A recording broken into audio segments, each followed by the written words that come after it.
Guess Grandma never loved you. My dad grinned, still standing beside her open casket. The whole room heard it. Nobody said a word. 3 weeks later, I watched him carry boxes out of that same mansion, the one he thought he'd inherited, while a sheriff's deputy supervised the eviction. Her secret will didn't just cut him out. It took back everything he'd stolen for 20 years and left him with nothing but a storage unit and a restraining order. But I'm getting ahead of myself. My name is Riley Lennox. I'm 28 years old, a third-grade teacher who couldn't afford a new dress for her grandmother's funeral. The day they read the will, my family laughed at me. They called me useless. They told me Grandma had forgotten I existed. They had no idea what she'd been planning. If you're watching this, please like, subscribe, and comment where you're watching from. Right now, let me take you back to where this story really begins. My apartment. It's a one-bedroom place in the suburbs of Boston. Nothing fancy. IKEA furniture. I assembled myself a few potted plants on the windowsill that I talked to more than I probably should, and stacks of children's books on my coffee table because I'm an elementary school teacher. Third grade, 23 kids who think I hung the moon. And honestly, they're the best part of my life. The morning of Grandma's funeral, I stood in front of my closet, trying to find something appropriate to wear. I pulled out the only black dress I owned, a simple outline I'd bought from Target 3 years ago for a colleague's memorial service. The fabric had faded slightly at the seams. I make $3,200 a month. I love my job, but that paycheck doesn't exactly allow for a new funeral dress. I slipped on my mother's pearl bracelet, the only thing I have left of her, and caught my reflection in the mirror. 28 years old, tired eyes, hair pulled back in a low bun. I looked exactly like what I was, a woman who'd learned to survive on very little. On my nightstand sat a framed photograph. Grandma Eleanor holding me when I was 7. Both of us covered in flour from making her famous apple pie. That was taken 3 months before Mom died, before everything changed. I touched the glass gently. I'm coming to say goodbye, Grandma. That was the last time I felt truly loved in that family. At least that's what I thought until 3 weeks later, when everything I believed turned out to be a carefully constructed lie. To understand what happened at that funeral, you need to understand what happened 20 years ago. I was 8 when my mother died. Cancer, the kind that takes everything slowly then all at once. I remember the hospital room, the beeping machines, the way her hand felt cold, even though she was still breathing. And I remember Grandma Eleanor, the only one who held me through the funeral, while everyone else was too busy discussing inheritance and estate matters. After Mom was gone, my father changed, not overnight. It was gradual, like watching a photograph fade. First came the comments. You look just like your mother. He didn't mean it as a compliment. Then came the comparisons. Linda was weak. Don't be like her. Aunt Patricia picked up where he left off. At every family gathering, she'd look at my report card and then at her son, Marcus. Why can't you be more like your cousin? He's going places. Marcus was 2 years older and already being groomed for the family business. I learned to shrink, to take up less space, to apologize for existing. But Grandma's house was different. Every summer, I'd escape to her colonial revival mansion in Beacon Hill. And for 2 months, I'd remember what it felt like to be loved. She taught me to bake, to knead dough until my arms ached, to measure vanilla extract by smell rather than by spoon. Everything I have for you is safe, Riley, she told me once when I was 15. Always remember that. I didn't understand what she meant then. I thought she was just being poetic. I was wrong. I was so wrong. When I turned 18, I made the decision that would define the next decade of my life. I chose education. My father's reaction was immediate and brutal. A teacher? That's your plan? That's a career for people without ambition. He refused to help with tuition. Said if I wanted to waste my potential, I could waste my own money doing it. So, I did. I worked 2 jobs through college: barista mornings, restaurant server nights. I graduated with honors and $47,000 in student loans. I was proud of myself. My father never once said congratulations. The distance from my family grew wider with every passing year. And somewhere along the way, they started keeping me away from Grandma too. Every time I tried to visit, there was an excuse. "She's tired today, Riley," the doctor said. "No visitors. Patricia is handling her care now. You'd just be in the way." Our phone calls became shorter. There was always someone in the room with her. I could hear the way her voice tightened, the way she chose her words carefully. But the last call, a month before she died, was different. "Riley," she whispered, her voice trembling, "I love you. Don't ever forget that. I love you too, Grandma. No matter what happens, no matter what they tell you, remember." Her voice cut off. I heard Patricia's voice in the background. "Mother, you need to rest." The line went dead. I replayed that conversation 1,000 times afterward. I didn't understand what she was trying to tell me. Not until Harold Webb showed up at my door with an envelope sealed in red wax, and I realized they hadn't just been keeping me away from Grandma. They'd been keeping her away from me. The day of Grandma's funeral, I took the bus to Beacon Hill. I couldn't afford a cab, and I definitely couldn't afford to rent a car. So, I sat on the number 43 bus in my faded Target dress, watching the neighborhoods get progressively nicer through the window. By the time we reached Grandma Street, the houses had ballooned into mansions. The cars parked along the curbs were all German engineering and leather interiors. I stepped off at the corner and walked the last 2 blocks. The driveway of the Lennox estate was already full. A black Mercedes S-Class, a silver BMW 7 Series, and was that a Porsche Cayenne? Patricia's husband, David, must have upgraded again. The house itself was exactly as I remembered, a 3-story colonial revival with white columns and perfectly manicured hedges. But standing on the front steps, I felt like a stranger, like I needed a ticket to enter. I smoothed my dress, touched my mother's pearl bracelet for courage, and walked through the front door. Inside, approximately 30 people milled about with glasses of wine and murmured condolences. I recognized some faces, distant cousins, Grandma's old business associates, but most were strangers to me. Patricia held court near the fireplace in a black Chanel dress that probably cost more than my monthly rent. A diamond necklace caught the chandelier light with every gesture she made. My father stood beside her, his Rolex Submariner glinting as he shook hands and accepted sympathy. He looked up when I entered, and for a moment something flickered across his face. Surprise, maybe, or annoyance. Marcus was the first to speak. He leaned toward his mother and stage, whispered, "She actually came. Look at that dress. Target." The laughter that followed was quiet, but I heard every note. After the funeral service, the family gathered in Grandma's study for the reading of the will. It was a beautiful room, oak-paneled walls, floor-to-ceiling bookshelves, an antique desk that had belonged to my great-grandfather. Grandma's portrait hung above the fireplace, a painting commissioned when she was 50, just after she'd expanded Eleanor's kitchen to its 15th location. She was smiling in that portrait, confident, alive.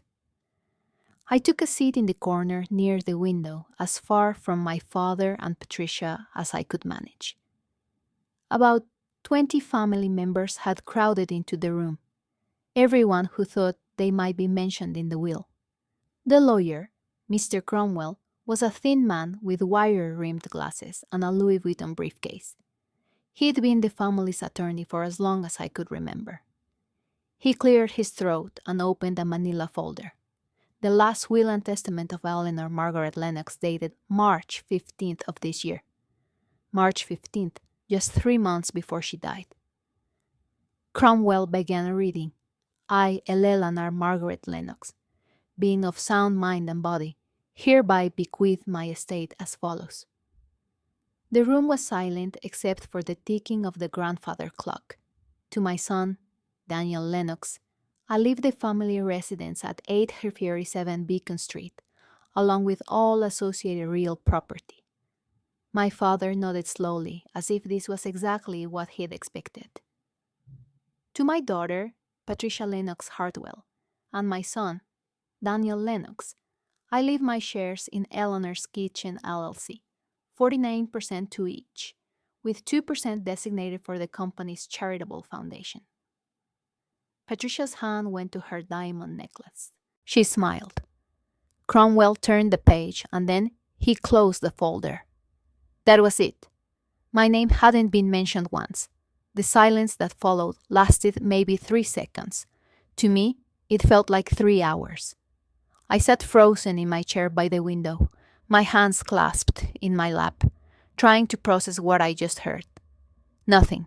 Grandma had left me absolutely nothing.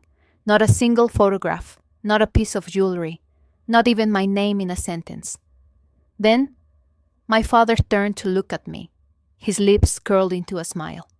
Not a kind smile, not a sympathetic smile, but the smile of a man who just won a game I didn't even know we were playing.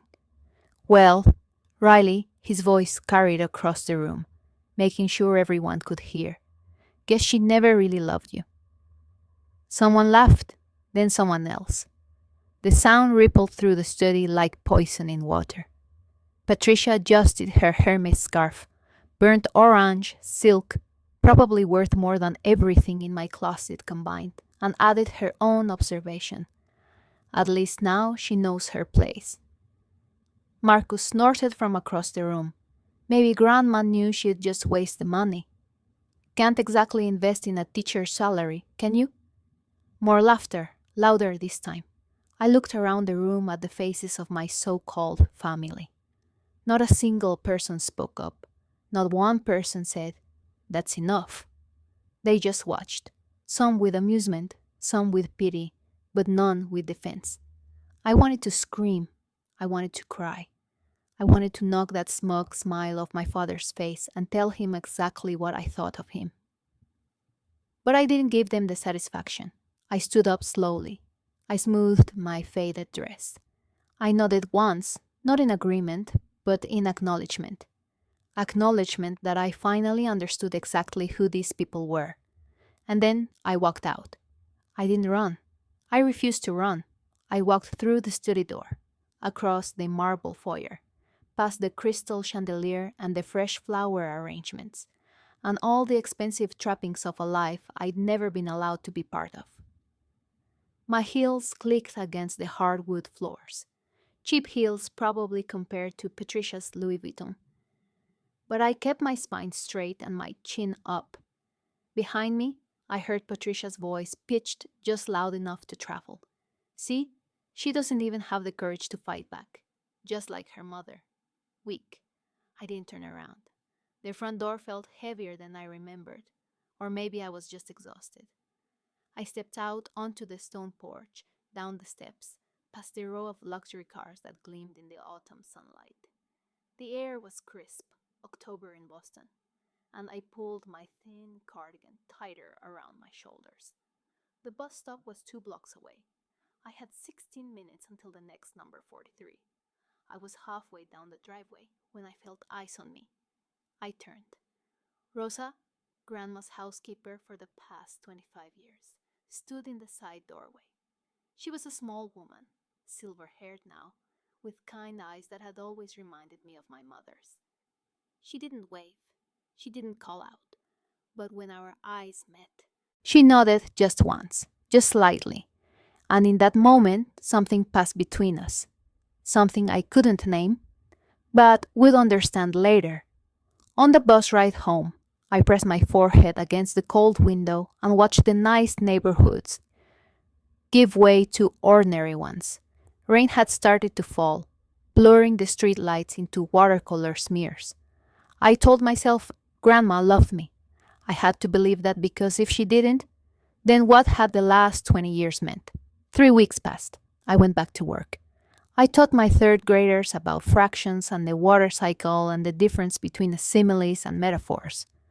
I graded papers at night, made lesson plans on weekends, and tried not to think about the wheel every time I closed my eyes. But at 2 in the morning, when sleep refused to come, I'd find myself in my living room reading Grandma's old cards. She'd sent me birthday cards every year until I was 25. Christmas cards too, always with handwritten notes inside. They were the only correspondence that had ever made it through to me, probably because they were just cards without any money that could be intercepted.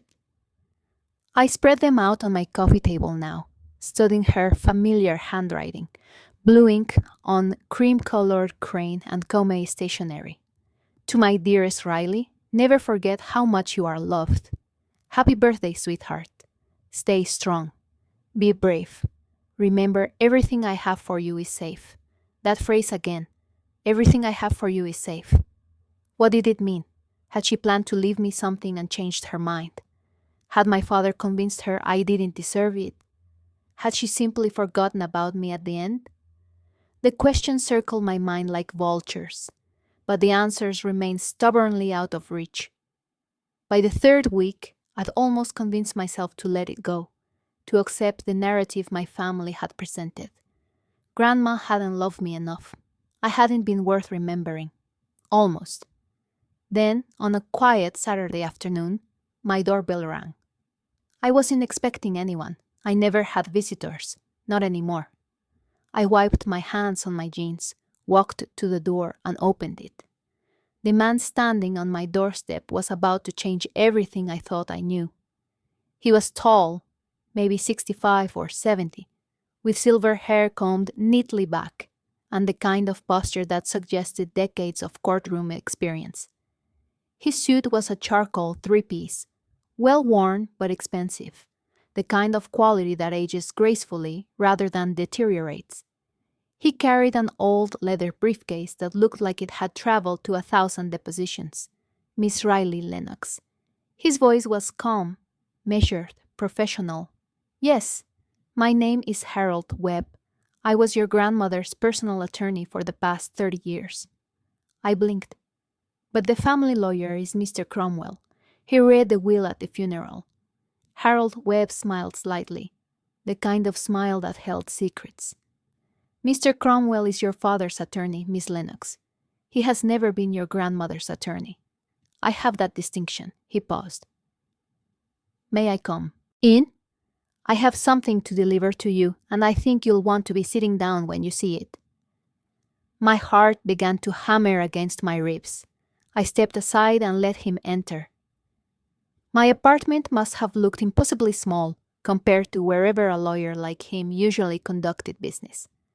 But if he noticed the IKEA bookshelf or the second-hand couch, he didn't show it.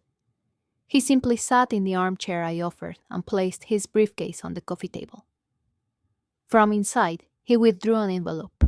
It was thick, sealed with red wax, pressed into an ornate L, the Lennox family crest. And on the front, in Grandma's unmistakable blue handwriting, for Riley, to be opened only in the presence of Mr. Webb. Your grandmother gave me very specific instructions, Harold Webb said, quietly. She knew exactly what would happen after she died, and she spent the last year of her life making sure you would learn the truth. My hands were shaking as I took the envelope. The red wax seal was cold under my fingertips, and I had to press hard to break it. Inside was a document thick with legal language.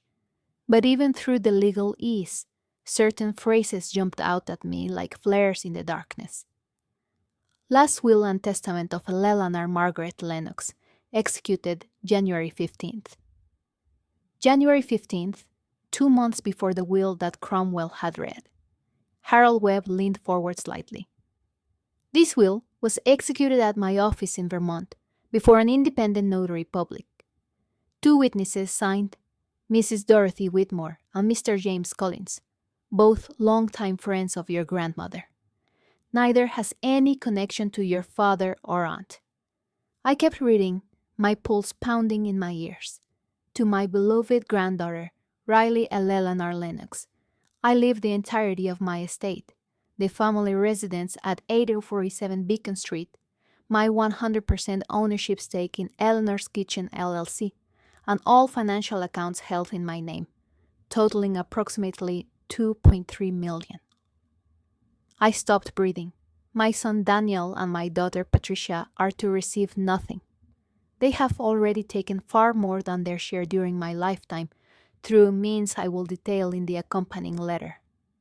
I don't understand, I whispered. The will that Cromwell read was signed in March, Webb interrupted gently, after your grandmother had been hospitalized and was being administered heavy sedatives. According to the records I've obtained, she was visited by your father and Mr. Cromwell during that period when she was not capable of giving informed consent. He paused. That document's validity is highly questionable. This one, the one in your hands, was executed when your grandmother was fully lucid, specifically to prevent what she knew they would attempt. Harold Webb withdrew a second envelope from his briefcase.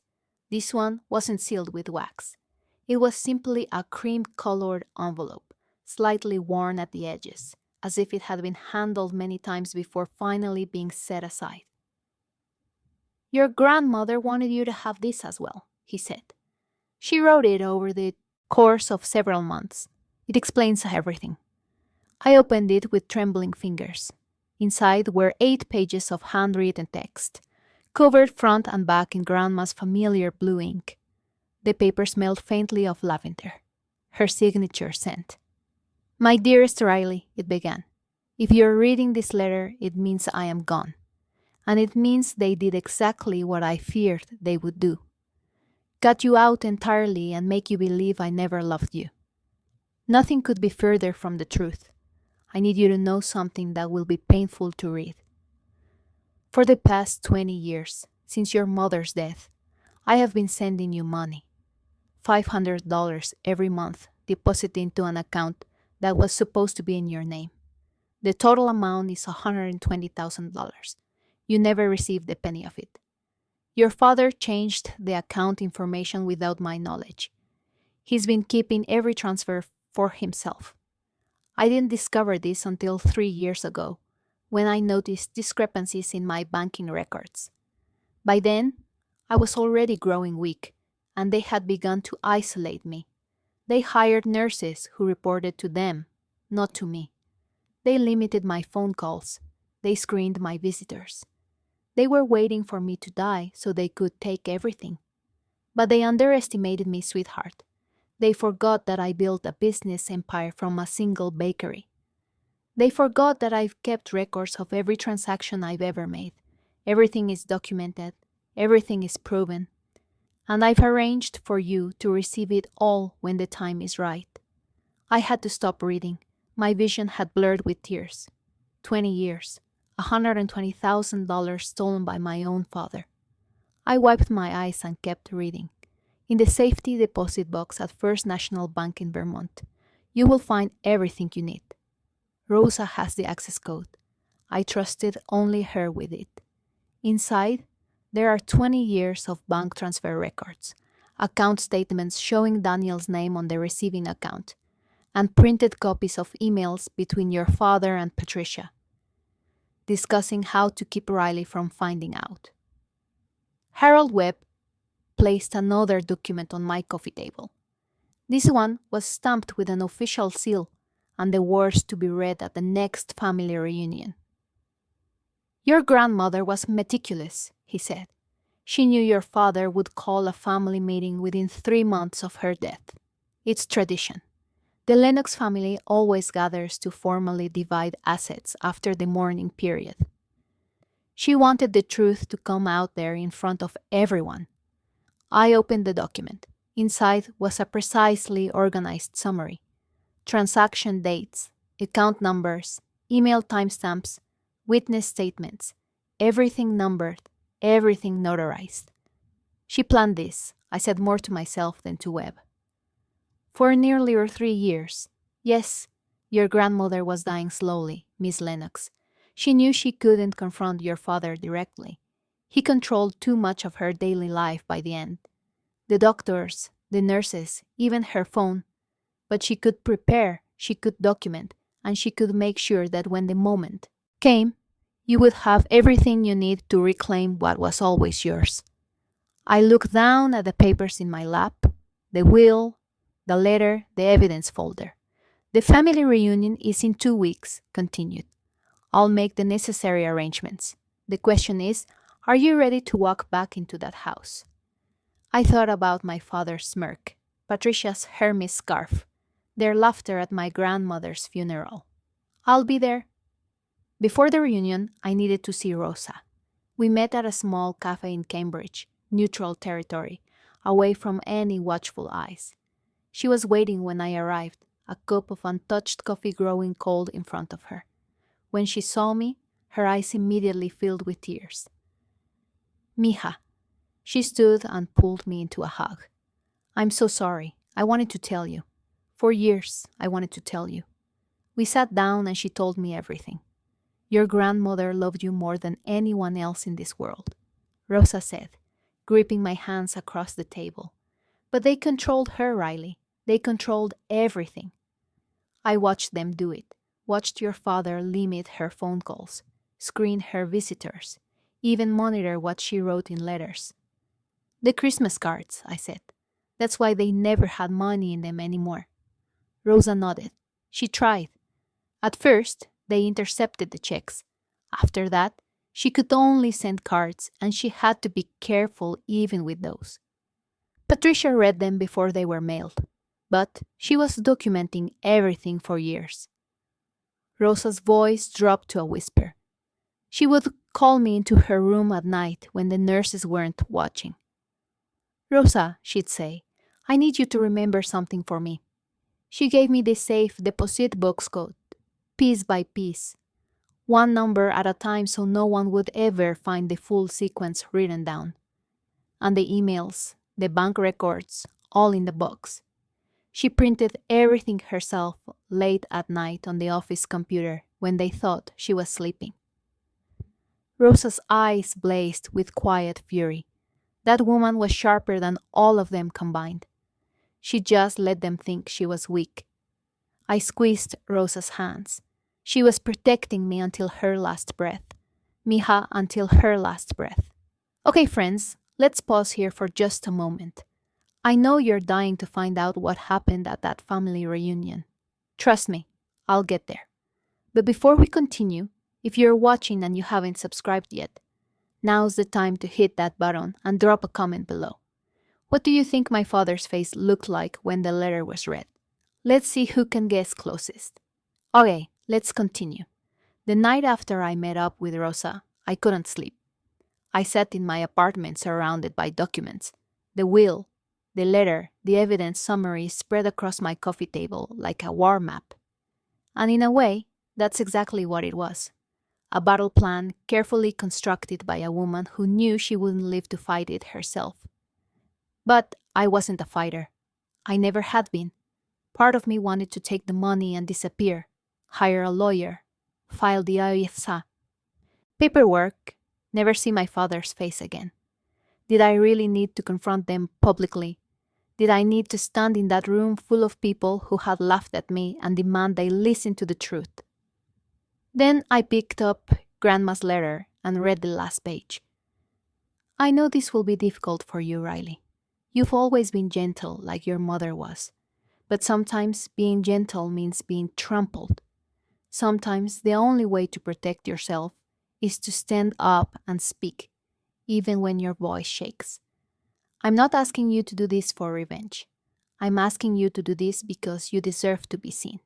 You deserve to have your place in this family acknowledged, not with their permission, but with proof they cannot deny. Show them who you are. Show them who I raised you to be. And then walk away with your head high, knowing you owed them nothing and gave them only the truth. I set down the letter. Through the window, the city lights of Boston twinkled in the darkness. My grandmother had spent 3 years preparing for this moment. She had documented every lie, every stolen dollar, every manipulation. She had done the hard work so I wouldn't have to fight alone. The least I could do was show up. My phone rang the next morning.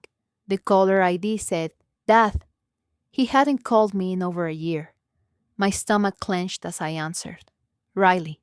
His voice was smooth, controlled, the voice he used in business meetings. "I heard you've had a visitor." How did he know? My mind raced. Had someone seen Webb's car? Had they been watching my apartment? "I don't know what you're talking about," I said carefully. "Don't play stupid with me. If someone has been filling your head with nonsense about the will, I suggest you ignore them." Mother's estate was handled properly. The lawyers confirmed everything was in order. Cromwell confirmed it. "Your lawyer." A pause. When he spoke again, his voice had an edge. "Be very careful, Riley. If you're thinking about causing trouble, if someone has convinced you to pursue some kind of legal challenge, you should know that you'll lose. You have no resources, no connections, no proof of anything." I said nothing. "I've been patient with you," he continued. "I overlooked your failure to build a proper career. I overlooked your refusal to contribute to this family. But if you try to take what doesn't belong to you, I will not be patient anymore." "Doesn't belong to me." The words escaped before I could stop them. "You're not part of this family, Riley." "Not really. You never were. Your mother made sure of that when she raised you to be exactly like her. Soft, weak, worthless." His voice turned cold. "Stay away from the reunion. Stay away from the estate. And stay out of my way." The line went dead. I stood in my kitchen, phone still pressed to my ear, heart pounding. He was scared. For the first time in my life, my father was actually scared. Good. The pressure campaign didn't stop with my father. That afternoon, a text arrived from Marcus. "Heard you're stirring up drama. Seriously, Riley, even for you, this is pathetic. Let it go before you embarrass yourself worse than you already have." I didn't respond. The next morning, an email from Patricia. 3 paragraphs of securing concern wrapped around a veiled threat. "Dearest Riley, I know you've been struggling since Mother passed. Grief does strange things to us all. I've heard that someone may have approached you with claims about the estate. Please be careful, sweetheart. There are people out there who prey on the vulnerable, convincing them they're owed something they're not. These lawyers are often scam artists looking to exploit family tragedies. I'd hate to see you get hurt, financially or otherwise. Perhaps it would be best if you sat out the reunion this year. We all need time to heal, and I think some distance would be healthy for everyone. Love always, Aunt Patricia." I read it twice, marveling at the audacity. She'd called me vulnerable, called Harold Webb, a 30-year professional with an impeccable reputation, a potential scam artist, and then politely told me to stay away. They were circling the wagons. That meant they knew something was coming. I closed my laptop and texted Harold Webb. "I'll be at the reunion. They're trying to scare me off." His response came within minutes. "Good. Your grandmother expected this. She told me once. When they start threatening, it means you're close to the truth. I'll have everything prepared. The witnesses have confirmed their attendance." I set down my phone and looked at the photograph of Grandma on my nightstand. "I'm not backing down," I told her. "I promise." 3 days before the reunion, Harold Webb and I drove to Vermont. First National Bank was a stately brick building on a quiet street in Montpelier, the kind of institution that had been serving old New England families for generations. Webb handled the paperwork while I provided identification, and within 30 minutes, we were escorted to the vault. The safe deposit box was larger than I'd expected, about the size of a shoebox. When the bank attendant left us alone in the private viewing room, Webb handed me a slip of paper. "Rosa gave me the code this morning. 6 digits. Your grandmother chose numbers that meant something. Her wedding anniversary. Your mother's birthday. My hands trembled as I entered the combination. The lock clicked open. Inside was a lacquered wooden box, dark cherry with brass hinges. I lifted the lid. 20 years of evidence stared back at me. A leather-bound ledger, handwritten every monthly transfer. Documented dates and amounts from 2003 to 2023. Bank statements with Daniel Lennox's name, highlighted as the account recipient. Printed emails, dozens of them. I picked up one at random. Patricia to Danielle, August 2018. Don't worry. Dad changed the account information years ago. She never gets any of it. The girl will never know. Another email. March of this year. Daniel to Cromwell. Have the new will ready for signature. Mother's been sedated for. The procedure. No need for an outside notary. We'll handle it privately. Webb photographed everything methodically. Originals stay here for now. We'll bring certified copies to the reunion. But this, he held up the email about the sedation. This could be grounds for fraud charges if they push back. I looked at the evidence that my grandmother had spent 3 years secretly compiling. She'd built me an arsenal. The day before the reunion, Webb and I met at his office in Boston to finalize our approach. His office was modest but dignified. Walls lined with law books, a worn leather chair, photographs with clients spanning decades. One photo caught my eye.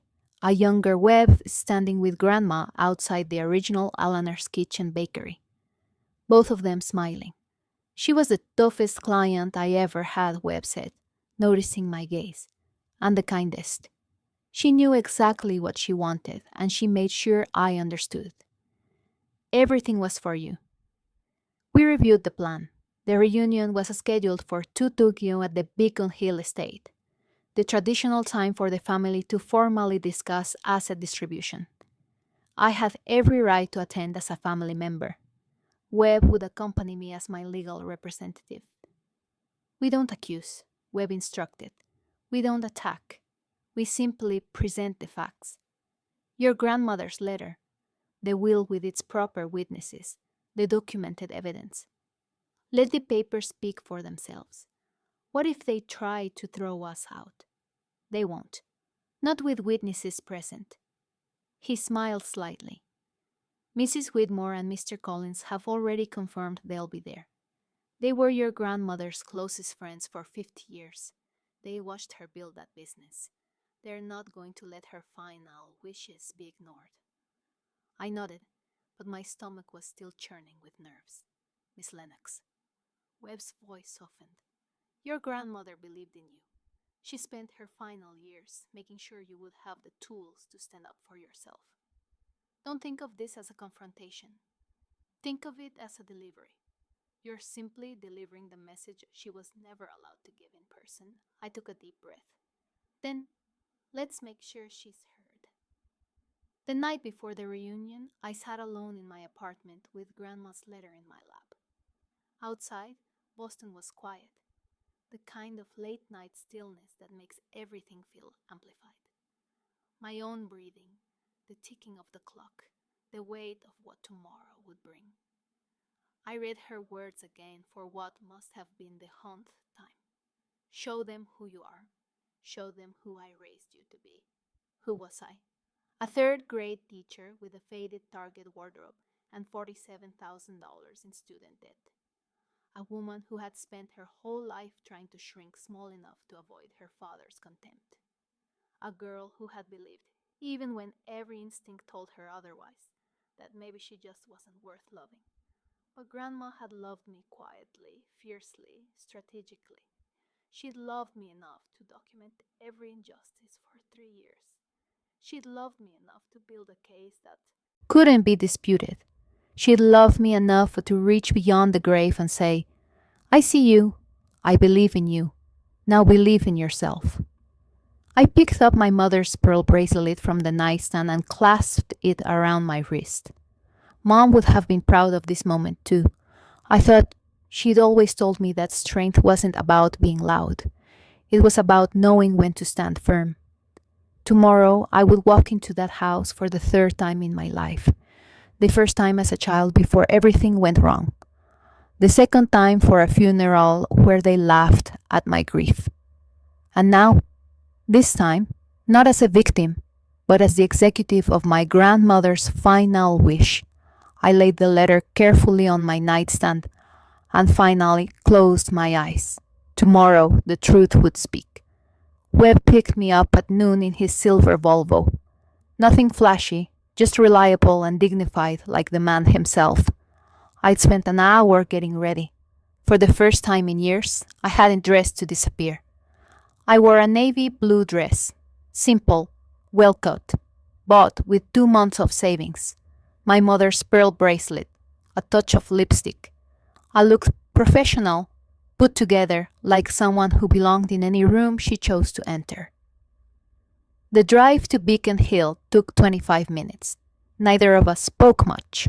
There wasn't anything left to say. Webb had the documents in his briefcase. I had Grandma's letter in my purse. The witnesses had confirmed their attendance via text that morning. When we turned onto Grandma Street, I saw the cars already lining the driveway, more than at the funeral.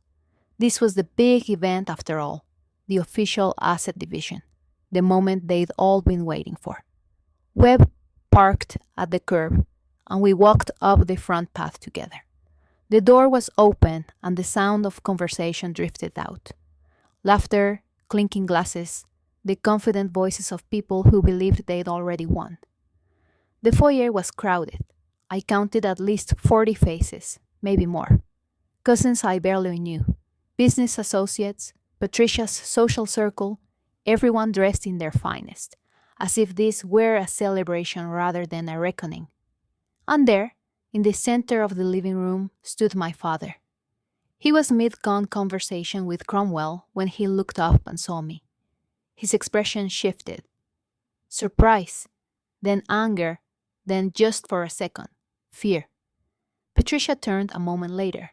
Her Cartier bracelet caught the light as her hand froze mid-gesture. The room didn't quite fall silent, but it dimmed. Whispers, glances. I had arrived. Marcus was the first to break the tension. Riley, he stepped forward, arms crossed, that familiar sneer on his face. I thought that made it clear you weren't welcome here. This meeting is for beneficiaries of the estate. You know, people Grandma actually left something to a few people chuckled. Patricia smiled approvingly at her son. My father walked toward me, his Rolex catching the light from the chandelier above. Riley, I thought we had an understanding. No, Dad. You issued a threat. That's different. Something flickered in his eyes. Surprise, maybe. At the steel in my voice. I'd never talked back before, not once in 28 years. Patricia glided forward, her composure slipping. Sweetheart, I know this is hard, but causing a scene won't bring Mother back. Why don't you go home and we can discuss this privately? Another. Actually, Harold Webb interrupted, stepping up beside me. Miss Lennox has every right to be here. As a member of the Lennox family, she is entitled to attend any family gathering regarding estate matters. He opened his briefcase and withdrew a manila folder. And I have documentation that makes her presence not only appropriate, but necessary. The room shifted. I could feel it. The change in energy, the sudden sharpening of attention. Patricia's smile faltered. Harold, what exactly do you think you're doing? My job, Mrs. Hartwell, the job Eleanor Lennox hired me to do 30 years ago. He looked around the room, meeting every pair of eyes. Mrs. Whitmore, Mr. Collins, would you mind stepping forward? From the back of the room, 2 elderly figures moved toward us. Dorothy Whitmore, Grandma's best friend since childhood. James Collins, her former business partner, both looked directly at my father. Neither of them looked pleased. Harold Webb laid a thick document on the mahogany table in the center of the living room. This, he announced, is the last will and testament of Eleanor Margaret Lennox, executed on January 15th of this year, 2 months before the document that Mr. Cromwell read at the funeral. A murmur rippled through the room. I saw Cromwell's face go pale. This will was executed at my office in Vermont before an independent notary public. The witnesses who signed it are standing before you now.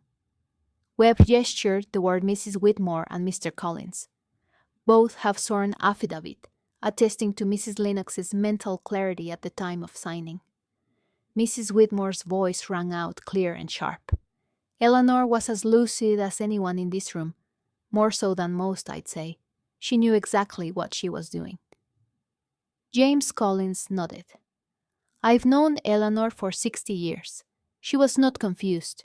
She was not manipulated. She made this decision deliberately. Webb continued, his voice steady. According to this will, the legally valid will, the entirety of Eleanor Lennox's estate is bequeathed to her granddaughter, Riley Eleanor Lennox. This includes the family residence at 847 Beacon Street, 100% ownership of Eleanor's Kitchen LLC, and all financial accounts totaling approximately $2.3 million. The silence that followed was absolute.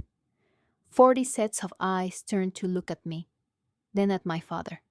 His face had gone gray. Patricia gripped the back of a chair, her knuckles white. That's impossible, my father finally managed. The will Cromwell read was signed in March, webcut in under circumstances that are at best legally questionable. We have documentation suggesting Mrs. Lennox was not capable of informed consent at the time of that signing. My father, who turned to Cromwell, Tell them that document is legal." Cromwell said nothing. "This is absurd."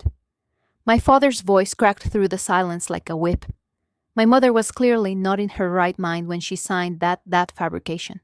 She was old. She was confused. She didn't know what she was doing. "Daniel." Mrs. Whitmore's voice was ice. "I have known your mother since we were children. She was sharper at A2 than you have ever been in your life. Don't you dare insult her memory." My father turned on her, jabbing a finger in the air.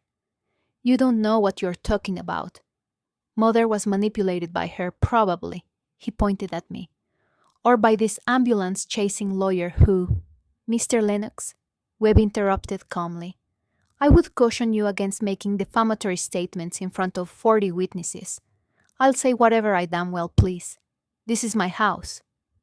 "Actually," Webb replied, "according to this will, it's Miss Lennox's house." Patricia stepped forward, her composure slipping. "Harold, you've worked for this family for 30 years. How could you betray us like this?" "I worked for Eleanor, Mrs. Hartwell. Not for you. Never for you." Webb's voice was cold. And Eleanor made her wishes absolutely clear. "She knew what you and your brother were doing. She documented everything." "Documented?" Patricia's voice went shrill. "Documented what?" I stepped forward, holding my grandmother's letter in both hands. My voice was steady, steadier than I felt. "Everything, Aunt Patricia. She documented everything. 20 years of stolen money, emails between you and Dad discussing how to keep me from finding out." The circumstances under which the March will was signed. I looked around the room. She wanted me to read it here in front of everyone. Those were her final wishes. My father lunged forward. "Don't you dare, Daniel," Mr. Collins' voice boomed. "Sit down or I will personally escort you out." "Okay, everyone. This is the moment we've all been waiting for. The letter is about to be read and everything is about to change. But first, if you're watching on your phone, turn up your volume so you don't miss a single word. And if this story is hitting you in the feels, smash that like button and let me know you're with me. Now, let me read you what my grandmother wanted the whole family to hear. My hands didn't shake as I unfolded the letter.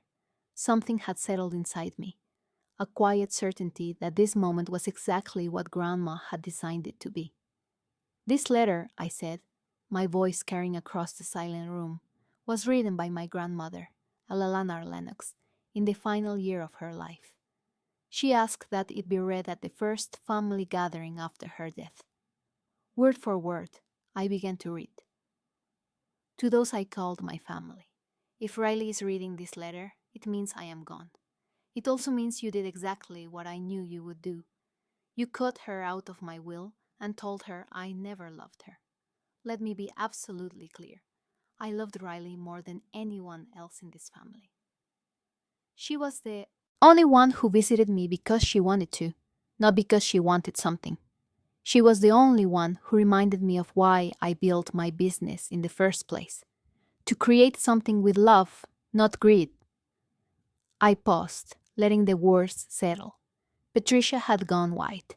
Daniel's jaw was clenched so tight I could see the muscle jumping. For the past 20 years, I continued reading. I sent Riley $500 every month. That money was supposed to go into an account in her name, an account I set up when she turned 8 after her mother died. And I saw how Daniel had begun to treat her. She never received a single dollar. My son, her father, changed the account information and kept every transfer for himself. The total amount stolen was $120,000. Gasps rippled through the room. Heads turned toward my father, who stood rigid, his face an unhealthy shade of red. "That's a lie," he hissed. Mother was confused. "Let her finish," Mrs. Whitmore commanded. I kept reading. "I have documentation of every transfer, bank statements, account records, and emails." Oh, the emails. Patricia was never as careful as she thought she was. On August 3rd, 2018, Patricia sent Daniel an email that read, and I quote, "Don't worry, Dad changed the account information years ago. She never gets any of it. The girl will never know." I pulled a printed page from between the letter's folds and held it up. This is that email. Metadata verified. Timestamp confirmed. Harold Webb was already moving through the crowd, distributing copies. I watched Patricia's face as she saw her own words in black and white. Her mouth opened, but no sound came out. That's taken out of context," she finally stammered. "I was talking about something else entirely." "There are 47 more emails," I said calmly. "Would you like me to read them all?" Silence. I returned to the letter. In March of this year, while I was hospitalized and sedated following a medical procedure, Daniel and his lawyer came to my room with a new will. I do not remember signing it. I was not capable of informed consent, but I was told later by Rosa, who witnessed it, that they guided my hand. I have included Rosa's sworn affidavit in the evidence folder. I have also included the hospital records showing the medications I was given that day. The room had become a tableau of frozen expressions. I saw cousins I barely knew exchanging horrified glances, saw business associates stepping subtly away from my father, saw Cromwell edging toward the door. "So that's what you did, Daniel," I read, my grandmother's words filling the room. "You stole from your own daughter. You isolated your dying mother. You forged her final wishes. And you thought you'd gotten away with it." The dam broke. Daniel exploded forward, his composure shattering completely. "This is a conspiracy. She manipulated Mother, she and that housekeeper. They planned this whole thing to steal what rightfully belongs to me. Rightfully belongs to you." Mrs. Whitmore's voice cracked like a slap. "Eleanor built that business with her own 2 hands. Daniel, you've never worked a day in your life for anything except your own comfort. Don't you lecture me, you old." "Careful!" Mr. Collins stepped forward, his considerable frame blocking Daniel's path. "Very careful, Danny. There are witnesses here, lots of them." Patricia grabbed her brother's arm. "Daniel, stop. You're making this worse." "Worse? She's trying to take everything." He whirled toward me, his face contorted with rage. "You were nothing. You are nothing. A pathetic school teacher living in a 1-bedroom apartment. And you think you can just walk in here and I think," I said quietly, "that I'm reading my grandmother's letter, which is what she wanted. Would you like me to continue?" He stood there, chest heaving, surrounded by family members who were all, I noticed, keeping their distance from him. No one came to his defense. No one spoke up to say this was all a misunderstanding. The silence was its own kind of verdict. Mrs. Whitmore, Harold Webb said formally, "Would you confirm for the room that Mrs. Lennox was of sound mind when she signed the will in my office last January?" "I would confirm it under oath," Mrs. Whitmore replied. I sat beside her. I watched her read every word, and I watched her smile when she signed it. Because she said, and these were her exact words, "Finally, Riley will know the truth." My father made a sound, something between a groan and a curse, and collapsed into a chair. Patricia began to cry. Harold Webb let the moment stretch. Then he opened his briefcase one final time. "For the benefit of everyone present," he announced, "I will now summarize the legal implications of what we've established today." The room was utterly still. Even Daniel had stopped his protestations, though whether from shock or strategy, I couldn't tell.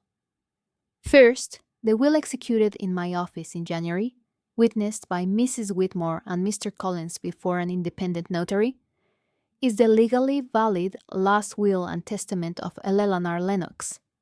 All assets listed therein, including this residence, the ownership stake in Eleanor's Kitchen LLC, and all financial accounts totaling approximately $2.3 million, belonged to Miss Riley Lennox. Patricia's sobs grew louder. Marcus had gone pale, his earlier sneer long forgotten. Second, based on the evidence of financial redirection documented over 20 years, Miss Lennox has authorized me to pursue civil litigation against Daniel Lennox and Patricia Hartwell for fraud and misappropriation of funds. The stolen amount of $120,000 plus accumulated interest in legal fees totals approximately $180,000. "You can't prove any of this in court," Daniel muttered, but his voice lacked conviction. "We have bank records, email correspondence with verified metadata, and multiple witnesses, including Mrs. Rosa Martinez, who will provide sworn testimony about the circumstance of your mother's care in her final years." Webb's tone was clinical, devastating. "We also have hospital records that raise serious questions about the circumstances under which the March will was signed." He paused, looking directly at Cromwell, who was hovering near the doorway. "Additionally, I will be filing a formal complaint with the State Bar Association regarding potential ethical violations by Mr. Cromwell. The investigation will proceed independently of the civil case." Cromwell's face went white. Without a word, he slipped out the front door. No one tried to stop him. The reactions came in waves. First, the relatives who'd been standing closest to my father took several deliberate steps backward. It was almost choreographed, a visible distancing from the man who, minutes ago, had been the presumed patriarch of the Lennox family. Then, the murmurs began. A cousin I barely knew, Uncle Robert's daughter, I think, spoke first. "I always thought it was strange how Eleanor never talked about Riley at family gatherings. Now I understand they wouldn't let her." A woman I recognized as one of Grandma's old business associates shook her head slowly. "Eleanor was the most generous woman I ever knew. The idea that her own children would do this to her." My great aunt, my grandmother's sister, made her way through the crowd toward me. She was small, white-haired, using a cane. She had been seated in the corner throughout the reading, and I'd barely noticed her. "Riley," her voice was frail but clear. She took my hand in both of hers. "I always told Eleanor she should have protected you better. She said she was trying. I didn't understand what she meant." Her eyes glistened with tears. "Now I do. If you need anything at all, you call me." I squeezed her hand. "Thank you." Around the room, similar scenes were unfolding. People approaching me to offer quiet condolences, quiet support. People turning their backs on Danielle and Patricia. Marcus had retreated to a far corner, staring at his phone as if hoping this was all some social media nightmare he could simply close. His father, Patricia's husband, David, stood apart from his wife, his expression unreadable but notably cold. And through it all, Daniel sat slumped in his chair, Rolex glinting on his wrist, watching his carefully constructed world crumble around him. No one offered him comfort. No one even looked at him. Before I left, I walked over to where my father sat. He looked up at me, and for the first time in my life, I saw something other than contempt in his eyes. I saw fear. I saw the dawning realization that the power dynamic between us had fundamentally shifted and would never shift back. I didn't come here for revenge, I said, my voice quiet enough that only he and the few people closest could hear. I came because Grandma asked me to. She wanted the truth spoken out loud in front of the family, not in a courtroom. Here, he said nothing. His jaw worked, but no words came. You stole from me for 20 years. You isolated me from the one person who loved me unconditionally. You laughed at me. At her funeral. I paused. I don't need you to apologize. I don't need you to admit you were wrong. I know what you did, and now everyone else does too. I turned to include Patricia, who stood frozen nearby, mascara tracking down her cheeks. You're not my family. You never were. Family doesn't treat people the way you treated me. Family doesn't steal from children. Family doesn't control dying women to steal their final wishes. I straightened my shoulders. We're done. After the legal matters are settled, you won't hear from me again. That's not a threat. It's a gift for me. I looked around the room one final time. 40 faces, some sympathetic, some shocked, all watching. Grandma wanted me to have this moment, I said louder now. Not for vengeance, for closure, for the truth. I folded her letter fully and placed it back in my purse. I hope she's at peace now. I know I am. I turned and walked toward the door. No one stopped me. 3 months later, my life was unrecognizable. Not because I moved into the Beacon Hill mansion. I didn't. I sold it. 47 rooms and a lifetime of complicated memories weren't what I needed. Instead, I bought a modest 3-bedroom house near my school with a garden out back and a kitchen big enough to actually bake in. The money from the sale, combined with the other assets, gave me options I'd never imagined. But I didn't quit teaching. Those 23 third graders still needed someone to explain fractions and read them stories about unlikely heroes, maybe now more than ever. What I did do was create something that would have made Grandma proud. Eleanor's Promise. That's what I called it. A scholarship fund for children who've lost a parent. Not just for college tuition, but for the everyday things that grief makes people forget. School supplies, field trip fees, a new winter coat when the old one doesn't fit anymore. The things no kid should have to worry about while they're learning how to live without their mom or dad. Rosa came over every Sunday. We'd spend the afternoon baking together, apple pies mostly, using Grandma's exact recipe. The smell of cinnamon and butter would fill my little house. And for a few hours, it felt like Grandma was still with us. She would be so proud of you, mija, Rosa told me one afternoon, flour dusting her silver hair. Not because of the money, because of who you became. I looked around my kitchen in my house, and thought about the girl who'd stood in her Target dress at that funeral, trying not to cry. She felt like a stranger now, but also somehow like someone I'd finally gotten the chance to know. The legal consequences unfolded exactly as Harold Webb had predicted. The civil lawsuit proceeded smoothly, almost anticlimactically. Faced with the mountain of evidence Grandma had compiled, my father and Patricia had no choice but to settle. The total repayment came to $182,000. The original stolen amount plus interest plus legal fees. It wasn't about the money for me. It was about the record. a legal document that stated in black and white that they had defrauded their own family member for 2 decades. My father's real estate company didn't survive the scandal. Without Grandma's assets propping it up, assets he'd apparently been borrowing against for years, the whole enterprise crumbled within 6 months. Last I heard, he'd sold the Rolex and was living in a rental apartment in Worcester. I didn't feel a satisfaction at his fall. I didn't feel much of anything at all, actually, just a kind of quiet closure. Patricia fared slightly better, but not by much. David filed for divorce 3 weeks after the reunion. Apparently, he'd had no idea about the full scope of his wife's involvement in the fraud. He'd always thought the Lennox wealth was legitimately inherited. Learning his wife had been party to elder manipulation and theft for years was more than he could reconcile.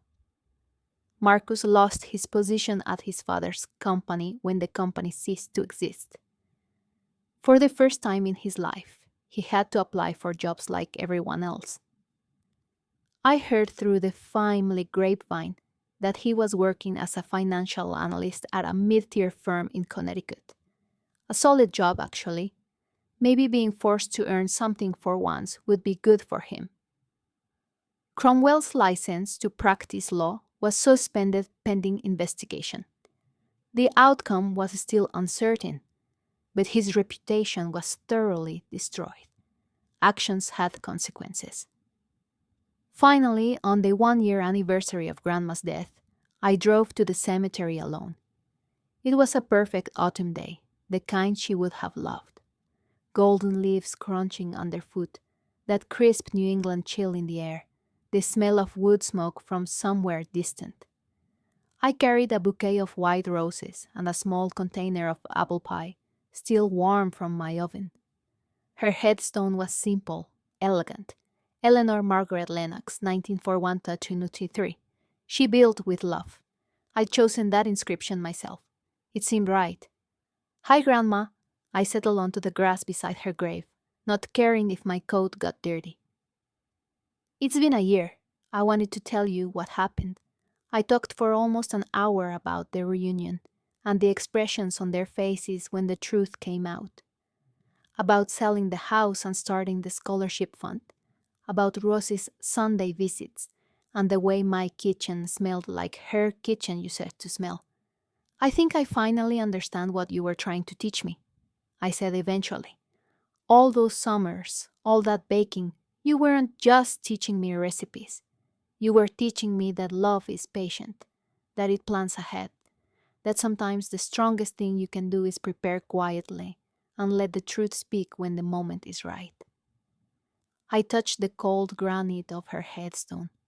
I thought I was alone for so long. I thought you'd forgotten me at the end, but you never did you? You were fighting for me the whole time. You just couldn't let anyone see. A breeze rustled through the autumn leaves. It felt somehow like an answer. Thank you, Grandma. I wiped my eyes for everything, for loving me the way you did, for making sure I knew I left the pie beside the flowers. She would have liked that.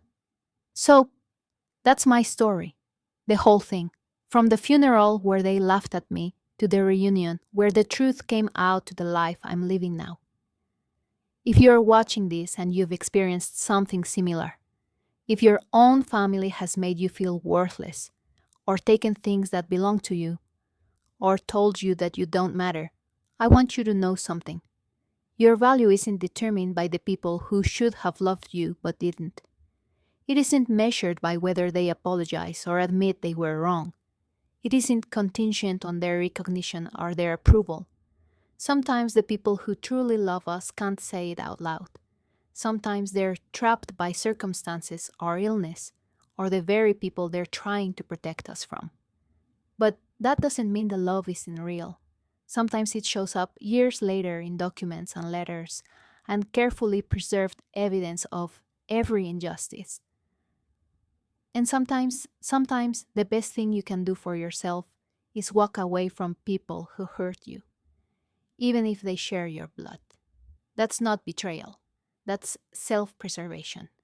That's honoring the people who actually did love us by refusing to let their sacrifice be wasted. My grandmother taught me that truth has a power of its own.